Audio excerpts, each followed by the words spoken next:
ओम श्री सद्गुरुदेव भगवान की जय। प्रश्न है कि निष्काम कर्म योग की क्या विशेषता है। उत्तर, निष्काम कर्म योग का अर्थ है बिना कामनाओं अर्थात इच्छाओं के कर्म योग अर्थात परमात्मा से जुड़ने, मिलने अर्थात प्राप्त करने वाला कर्म करना, अर्थात बिना कुछ कामनाओं अर्थात इच्छाओं के परमात्मा की प्राप्ति के लिए नियत कर्म अर्थात साधना भजन करना।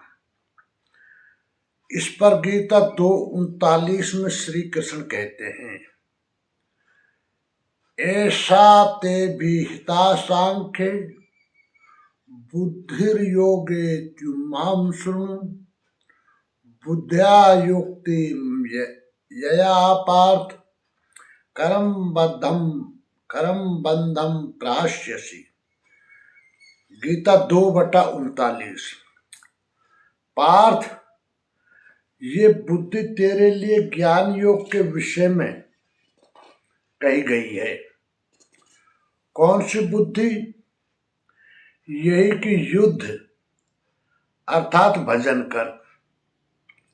ज्ञान योग में इतना ही है कि अपनी हस्ती देखकर लाभ हानि का भली प्रकार विचार करके कि जीतेंगे तो महामहिम स्थिति और हारेंगे तो देवत्व, जय में सर्वस्व और पराजय में भी देवत्व, दोनों तरह लाभ है। युद्ध नहीं करेंगे तो सभी हमें बुरा कहेंगे, वैसे उपराम हुआ मानेंगे, अपकीर्ति होगी। इस प्रकार अपने अस्तित्व को सामने रखकर स्वयं विचार कर युद्ध अर्थात भजन में अग्रसर होना ही ज्ञान योग है। प्राय लोगों में भ्रांति है कि ज्ञान मार्ग में कर्म अर्थात भजन नहीं करना पड़ता। वे कहते हैं कि ज्ञान मार्ग में कर्म नहीं है, मैं तो शुद्ध हूं, चैतन्य हूं, अहम ब्रह्मास्मि, गुण ही गुण में बरतते हैं, ऐसा मानकर हाथ पर हाथ रखकर बैठ जाते हैं। योगेश्वर श्री कृष्ण के अनुसार ये ज्ञान योग नहीं है। ज्ञान योग में भी वही कर्म करना है जो निष्काम कर्म योग में किया जाता है। दोनों में केवल बुद्धि का दृष्टिकोण का अंतर है। ज्ञान मार्ग अपनी स्थिति समझकर अपने पर निर्भर होकर कर्म करता है, जबकि निष्काम कर्म योगी इष्ट के आश्रित होकर कर्म करता है।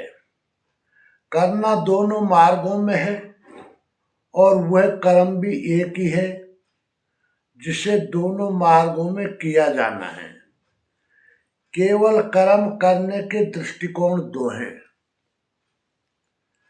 अर्जुन, इस बुद्धि योग को अब तू निष्काम कर्म योग के विषय में सुन, जिससे युक्त हुआ तू कर्मों के बंधन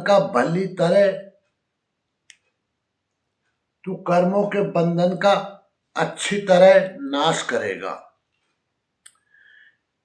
यह श्री कृष्ण ने कर्म का नाम पहली बार लिया, लेकिन ये नहीं बताया कि कर्म है क्या।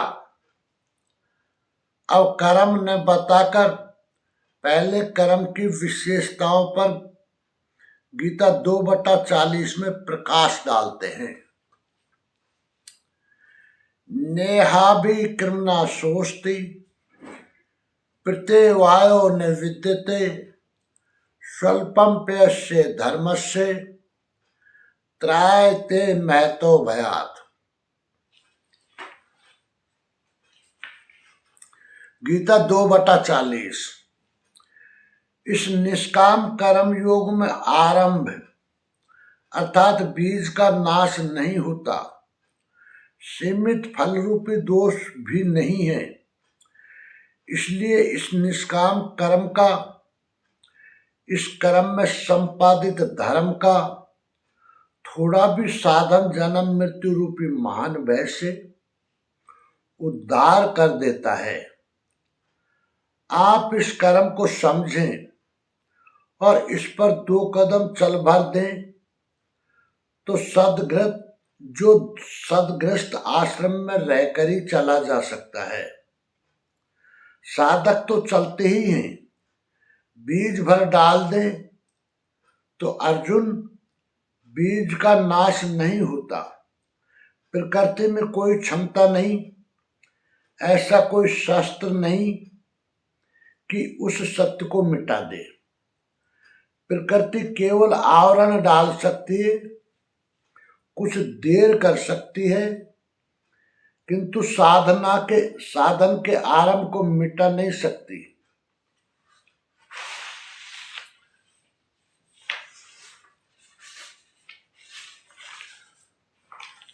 आगे श्री कृष्ण ने बताया कि सभी पापियों से भी बड़ा पापी ही क्यों न हो, ज्ञान रूपी नौका द्वारा निसंदेह पार हो जाएगा। ठीक उसी बात को यहां कहते हैं कि अर्जुन निष्काम कर्म योग का बीजारोपण भर कर दे तो उस बीज का कभी नाश नहीं होता। विपरीत फल रूपी दोष भी इसमें नहीं होता कि आपको स्वर्ग, रिद्धियों या सिद्धियों तक पहुंचाकर छोड़ दे। आप ये साधन भले छोड़ दें, किंतु ये साधन आपका उद्धार करके ही छोड़ेगा। ये निष्काम कर्म योग का थोड़ा सा भी साधन जन्म मृत्यु के महान भय से उद्धार कर देता है। अनेक जन्म संसिद्धिम ततो याति पराम गतिम। गीता 6/45। कर्म का ये बीजारोपण अनेक जन्मों के पश्चात वहीं खड़ा कर देगा जहां परम धाम है, परम गति है। इस क्रम में आगे गीता 2/41 में श्री कृष्ण कहते हैं, व्यवसायात्मिका बुद्धि एक कुरु नंदन बहु शाखा है नंताश्च बुद्ध व्यवसाय नाम। गीता 2/41। अर्जुन, इस निष्काम कर्म योग में क्रियात्मक बुद्धि एक ही है, क्रिया एक है और परिणाम एक ही है। आत्मिक संपत्ति ही स्थिर संपत्ति है। इस संपत्ति को प्रकृति के द्वंद्व से सैन्य अर्जित करना व्यवसाय है। ये व्यवसाय अथवा निश्चयात्मिक क्रिया भी एक ही है। तब तो जो लोग बहुत सी क्रियाएं बताते हैं, क्या वे भजन नहीं करते? श्री कृष्ण कहते हैं, हाँ, वे भजन नहीं करते। उन पुरुषों की बुद्धि अनंत शाखाओं वाली होती है, इसलिए अनंत क्रियाओं का विस्तार कर लेते हैं। गीता 2/42 व 43 में श्री कृष्ण कहते हैं, यामे माम पुष्पिताम वाचम प्रवदन्ते विपश्चितः वेदवादता पार्थ न्यान्यदस्तिति वादिने। गीता 2/42। काम आत्मा ने स्वर्ग परा, जन्म कर्म फल प्रदान, क्रिया विशेष बहुतलाम, क्रिया विशेष बहुलाम, भोगेश्वरीय गतिम प्रति। गीता 2/43।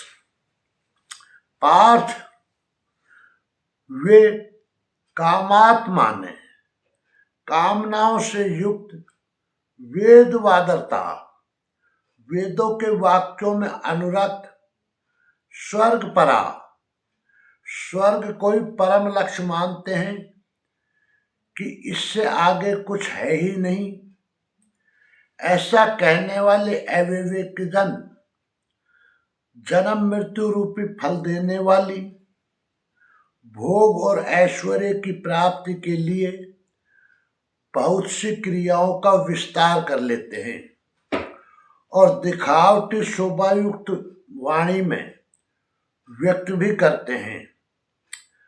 अर्थात अविवेकियों की बुद्धि अनंत भेदों वाली होती है। वे फल वाले वाक्य में ही अनुरक्त रहते हैं, वेद के वाक्यों को ही प्रमाण मानते हैं, स्वर्ग को ही श्रेष्ठ मानते हैं। उनकी बुद्धि बहुत सी भेदों वाली है, इसलिए अनंत क्रियाओं की रचना कर लेते हैं। वे नाम तो परम तत्व परमात्मा का ही लेते हैं, किंतु उसकी ओट में अनंत क्रियाओं का विस्तार कर लेते हैं। तो क्या अनंत क्रियाएं कर्म नहीं है?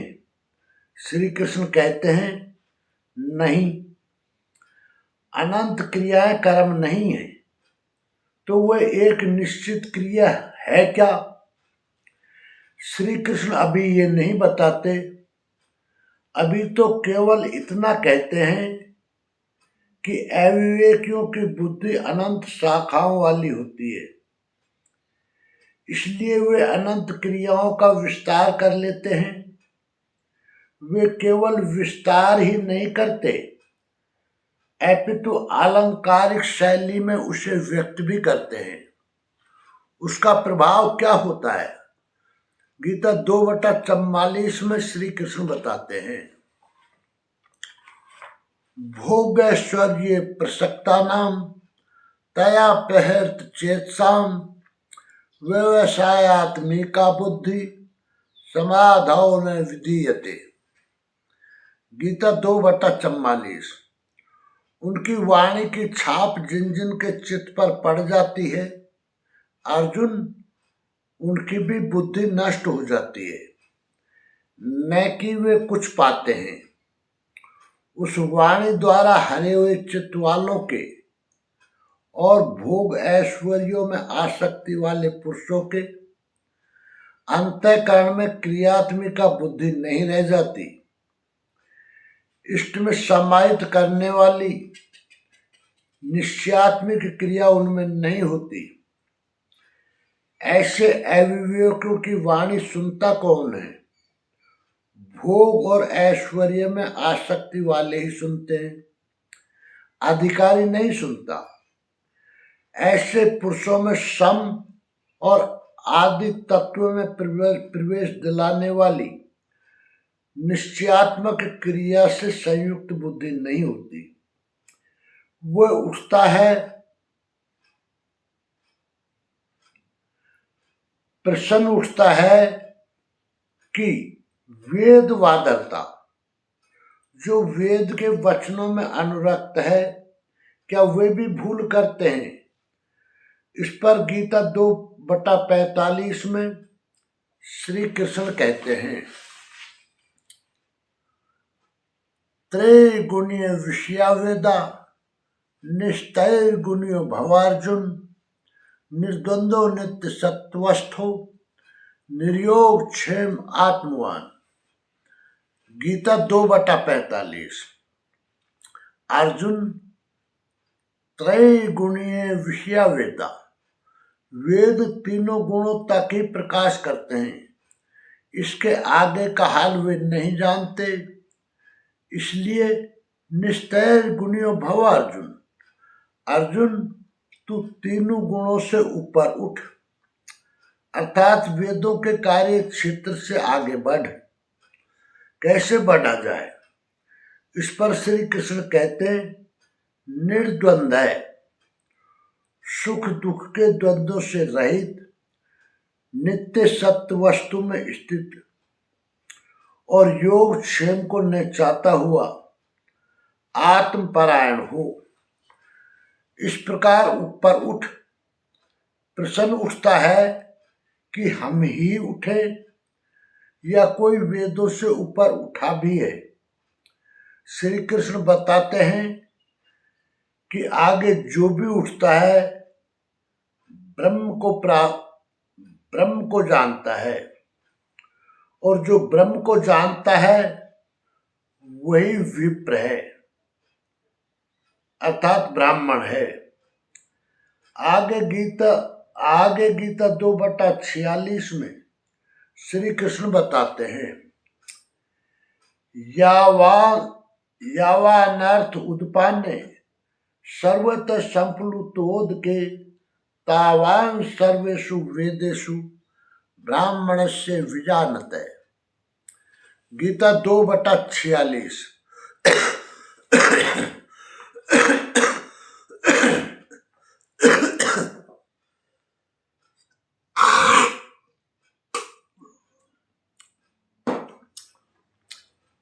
सब ओर से परिपूर्ण जलाशय के प्राप्त होने पर मनुष्य का छोटे जलाशय से जितना प्रयोजन रहता है, अच्छी प्रकार ब्रह्म को जानने वाले ब्राह्मण का वेदों से उतना ही प्रयोजन रहता है।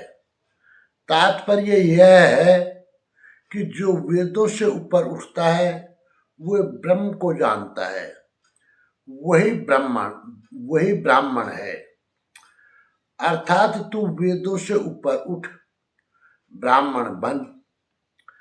अर्जुन क्षत्रिय था, श्री कृष्ण कहते हैं कि ब्राह्मण बन। ब्राह्मण, क्षत्रिय इत्यादि वर्ण स्वभाव की क्षमताओं के नाम हैं। ये कर्म प्रधान है, न कि जन्म से निर्धारित होने वाली कोई रूढ़ी। जिससे गंगा की धारा प्राप्त है उससे क्षुद्र जलाशय से क्या प्रयोजन। कोई उसमें शौच लेता है तो कोई पशुओं को नहला देता है, इसके आगे कोई उपयोग नहीं है।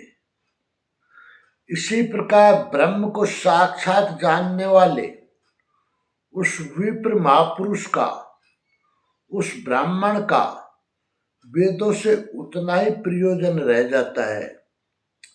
प्रयोजन रहता अवश्य है, वेद रहते हैं क्योंकि पीछे वालों के लिए उनका उपयोग है। वहीं से चर्चा आरंभ होगी। इसके उपरांत योगेश्वर श्री कृष्ण कर्म करते समय बरती जाने वाली सावधानियों का प्रतिपादन करते हैं। गीता 4/47 में श्री कृष्ण कहते हैं, कर्मण्येवाधिकारस्ते मा फलेषु कदाचन मा कर्म फल हेतुर्भू माते संगोस्त्व कर्मणि। गीता 2/47। कर्म करने में ही तेरा अधिकार हो, फल में कभी नहीं। ऐसा समझ कि फल है ही नहीं, फल की वासना वाला भी मत हो और कर्म करने में तेरी अश्रद्धा भी न हो।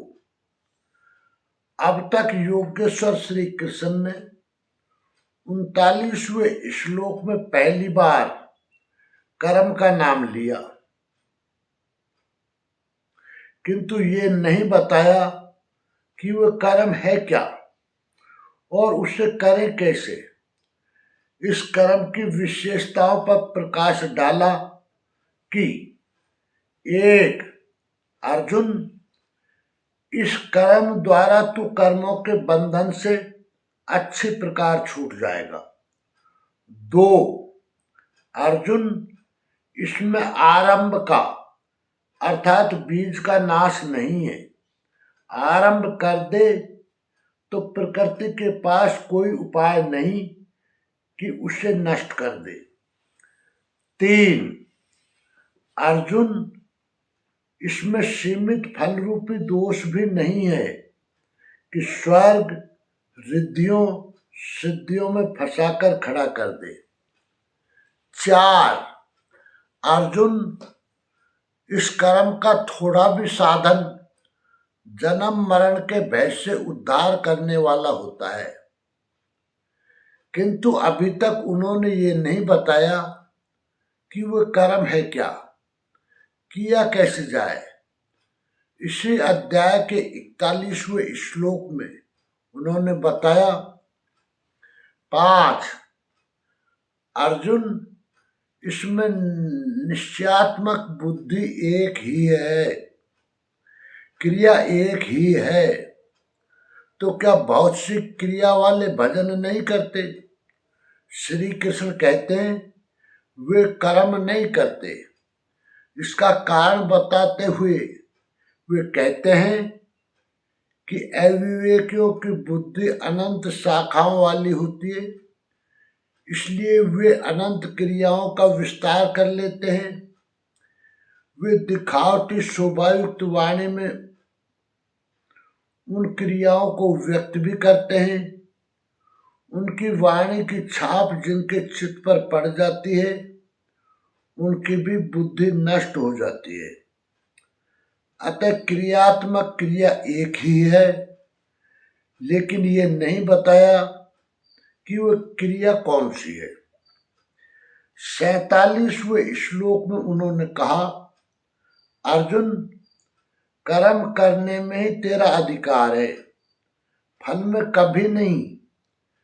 फल की वासना वाला भी मत हो और कर्म करने में तेरी अश्रद्धा भी न हो, अर्थात निरंतर करने के लिए उसी में लीन होकर करे। किंतु ये नहीं बताया कि वे कर्म है क्या। प्राय इस श्लोक का उदाहरण देकर लोग कहते हैं कि कुछ भी करे, कि कुछ भी करो, केवल फल की कामना मत करो, हो गया निष्काम कर्म योग। किंतु अभी तक श्री कृष्ण ने बताया ही नहीं कि वह कर्म है कौन सा जिसे करें। यहाँ पर केवल कर्म की विशेषताओं पर प्रकाश डाला कि कर्म देता क्या है और कर्म करते समय बरती जाने वाली सावधानियां क्या हैं। प्रश्न जो का त्यों बना हुआ है, जिसे योगेश्वर आगे अध्याय 3-4 में स्पष्ट करेंगे। पुनः इसी पर गीता 2/48 में श्री कृष्ण बल देते हैं, योगस्थै कुकर्माणि संगम त्यक्त्वा धनंजय सिद्धे सिद्ध समो भूत्वा समत्वम योग उच्यते। गीता 2/48। धनंजय, आसक्ति और संग दोष को त्याग कर सिद्धि और असिद्धि में समान भाव रखकर योग में स्थित होकर कर्म कर। कौन सा कर्म? निष्काम कर्म कर। समत्वम योग उच्यते, ये समत्व भाव ही योग कहलाता है। विषमता जिसमें न हो, ऐसे समत्व, ऐसा भाव समत्व कहलाता है। रिद्धियां सिद्धियां विषम बनाती हैं, आसक्ति हमें विषम बनाती है, फल की इच्छा विषमता पैदा करती है। इसलिए फल की वासना न हो, फिर भी कर्म करने में अश्रद्धा न हो। देखी सुनी सभी वस्तुओं में आसक्ति का त्याग करके प्राप्ति और प्राप्ति और अप्राप्ति के विषय में न सोचकर केवल केवल योग में स्थित रहते हुए कर्म कर। योग से चित्त चलायमान न हो। योग एक पराकाष्ठा की स्थिति है और एक प्रारंभ की स्थिति भी होती है। प्रारंभ में भी हमारी दृष्टि लक्ष्य पर ही रहनी चाहिए। अतः योग पर दृष्टि रखते हुए कर्म का आचरण करना चाहिए। समत्व भाव अर्थात सिद्धि और असिद्धि में समभाव ही योग कहलाता है। जिसको सिद्धि और असिद्धि विचलित नहीं कर पाती, विषमता जिसमें पैदा नहीं होती, ऐसा भाव होने के कारण ये समत्व योग कहलाता है। ये इष्ट से समत्व दिलाता है, इसलिए इसे समत्व योग कहते हैं। कामनाओं का सर्वथा त्याग है, इसलिए इसे निष्काम कर्म योग कहते हैं। कर्म करना है, इसलिए इसे कर्म योग कहते हैं। परमात्मा से मेल कराता है, इसलिए इसका नाम योग अर्थात मेल है। इसमें बौद्धिक स्तर पर ध्यान रखना पड़ता है कि सिद्धि और असिद्धि में समभाव रहे, आसक्ति न हो, फल की वासना न आने पाए। इसलिए यही निष्काम कर्म योग बुद्धि योग भी कहा जाता है। आगे गीता 2:49 में श्री कृष्ण कहते हैं, दूरेण हैवरम करम बुद्धि योगा धनंजय बुद्धौ शरणमन्विच्छय कृपणा फल हेतु है। गीता 2:49। धनंजय औरम करम निकृष्ट कर्म, वासना वाले कर्म बुद्धि योग से अत्यंत दूर हैं। फल की कामना वाले कृपण हैं, वे आत्मा के साथ उदारता नहीं बरतते। अतः समत्व बुद्धि योग का आश्रय ग्रहण कर जैसी कामना है वह सब मिल भी जाए तो उसे भोगने के लिए शरीर धारण करना पड़ेगा। आवागमन बना है तो कल्याण कैसा। साधक को तो मोक्ष की भी वासना नहीं करनी चाहिए, क्योंकि वासनाओं से मुक्त होना ही तो मोक्ष है। फल की प्राप्ति का चिंतन करने से साधक का समय व्यर्थ नष्ट हो जाता है और फल प्राप्त होने पर वह उसी फल में उलझ जाता है, उसकी साधना समाप्त हो जाती है। आगे वह भजन क्यों करे, वहां से वह भटक जाता है। इसलिए समत्व बुद्धि से योग का आचरण करें। ज्ञान मार्ग को भी श्री कृष्ण ने बुद्धि योग कहा था कि अर्जुन, ये बुद्धि तेरे लिए ज्ञान योग के विषय में कही गई और यह निष्काम कर्म योग को भी बुद्धि योग कहा गया। वस्तुतः दोनों में बुद्धि का दृष्टिकोण का ही अंतर है। उसमें लाभ हानि का रिकॉर्ड रखकर उसे जांच कर चलना पड़ता है। इसमें बौद्धिक स्तर पर समत्व बनाए रखना पड़ता है, इसलिए इसे समत्व बुद्धि योग भी कहा जाता है। इसलिए धनंजय, तू समत्व बुद्धि योग का आश्रय ग्रहण कर, क्योंकि फल की वासना वाले अत्यंत कृपण हैं। गीता 2:50 में श्री कृष्ण कहते हैं, बुद्धि युक्त जहाती है, उभय उभय उभय सुकृत दुष्कृते, तस्माद् योगाय युजस्व योगे कर्मसु कौशलम। गीता 2/50।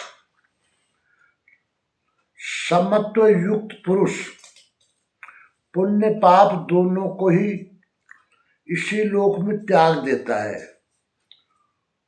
उसमें लिपायमान नहीं होता। इसलिए समत्व बुद्धि योग के लिए चेष्टा कर। योग है कर्मसु कौशलम।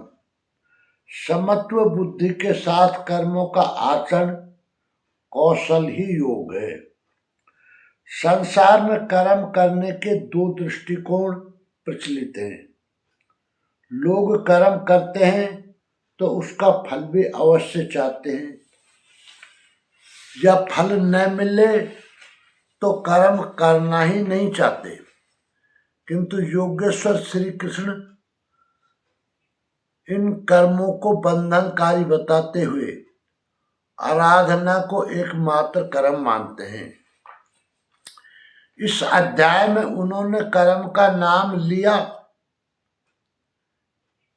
इस अध्याय में उन्होंने कर्म का नाम मात्र लिया। अध्याय 3 के 9वें श्लोक में उसकी परिभाषा दी और चौथे अध्याय में कर्म के स्वरूप का विस्तार चौथे अध्याय में कर्म के स्वरूप पर विस्तार से प्रकाश डाला। प्रस्तुत श्लोक में श्री कृष्ण ने सांसारिक परंपरा से हटकर कर्म करने की कला बताई कि कर्म तो करो, श्रद्धापूर्वक करो, किंतु फल के अधिकार को स्वेच्छा से छोड़ दो। फल जाएगा कहाँ? यही कर्मों के करने का कौशल है। निष्काम साधक की समग्र शक्ति इस प्रकार कर्म में लगी रहती है। साधना के लिए ही तो शरीर है। फिर भी जिज्ञासा स्वाभाविक है कि क्या सदैव कर्म ही करते रहना है या इसका कुछ परिणाम भी निकलेगा। इसे गीता 2/51 में देखें। कर्म जम बुद्धि युक्ता ही फलम त्यक्त्वा मनीषिणे जन्म बंध विनिर्मुक्त पदम गच्छन्ते नामयम। गीता 2/51। बुद्धि योग से युक्त ज्ञानी जन कर्मों से उत्पन्न होने वाले फल को त्याग कर जन्म और मृत्यु के बंधन से छूट जाते हैं। वे निर्दोष अमृतमय परम पद को प्राप्त होते हैं। यह 3 बुद्धियों का चित्रण है। श्लोक 39। सांख्य बुद्धि में 2 फल हैं, स्वर्ग और प्रेम। श्लोक 51। कर्म योग में प्रवृत्त बुद्धि का एक ही फल है, जन्म मृत्यु से मुक्ति। निर्मल अविनाशी पद की प्राप्ति। बस ये 2 ही योग क्रिया हैं। इसके अतिरिक्त बुद्धि अविवेक जन्य है, अनंत शाखाओं वाली है, जिसका फल कर्म भोग के लिए बारंबार जन्म मृत्यु है। जिसका फल कर्म भोग के लिए बारंबार जन्म मृत्यु है। अर्जुन की दृष्टि त्रिलोकी के साम्राज्य तथा देवताओं के स्वामीपन तक ही सीमित थी। इतने तक के लिए भी वह युद्ध में प्रवृत्त नहीं हो रहा था।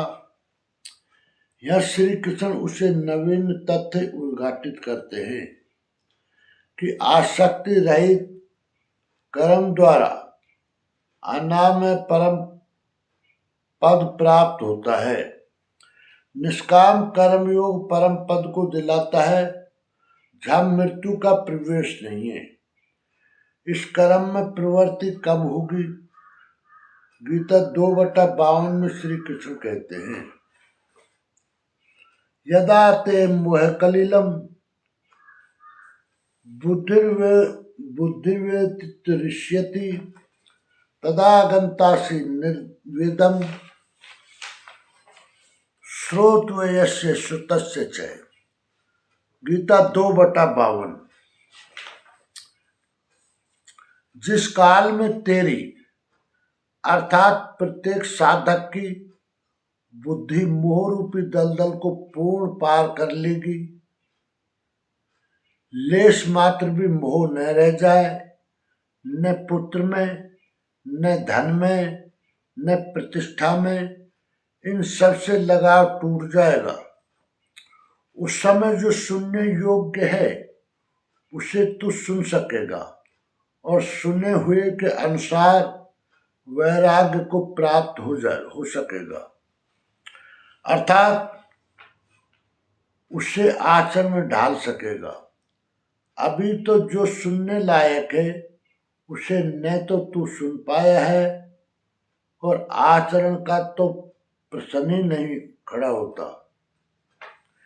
इसी योग्यता पर पुनः गीता 2/53 में श्री कृष्ण प्रकाश डालते हैं, श्रुति विप्रतिपन्नाते यदा स्थास्यति निश्चला समाधाव चला बुद्धि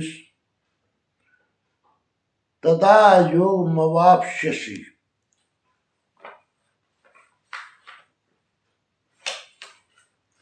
गीता 2/53।